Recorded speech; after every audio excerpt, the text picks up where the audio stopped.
दिए गए अशिया के नाम सीखेंगे और उनकी इब्तदाई आवाज़ भी सीखेंगे। इसके अलावा हम उनके दोस्त से भी मिलेंगे। अगर वो ना हो उनका दोस्त तो उनका नाम ही नहीं बन सकता। तो आइए शुरू करते हैं। सबसे पहले क्या था? गार। क्या थी?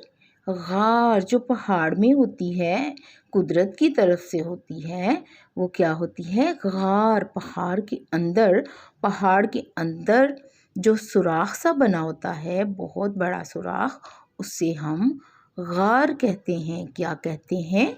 गार। और उसके बाद क्या था?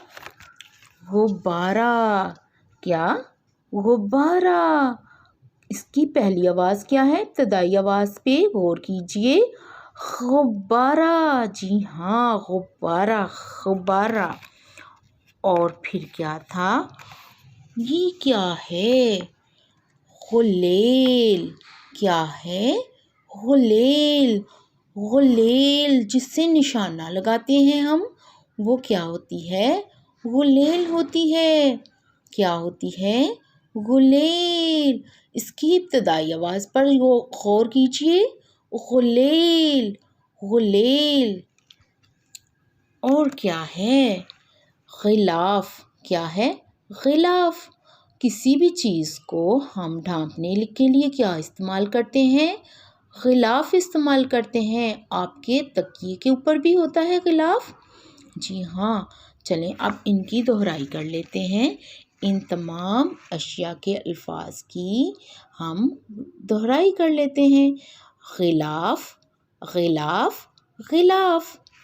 गुलेल, गुलेल, गुलेल। आप भी मेरे पीछे पढ़ें। गुलेल।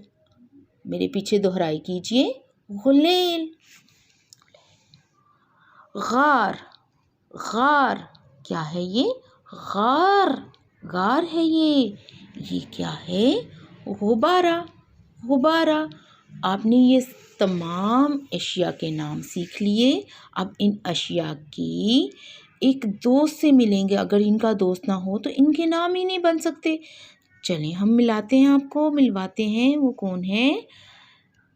पहचाना? अ जैसा है। अ आपने पिछली दफ़ा पढ़ा था, इस दफ़ा हमने ग पढ़ा है। जी हाँ, इसके ऊपर एक नुक्ता है, ये है ग। क्या है? ग है।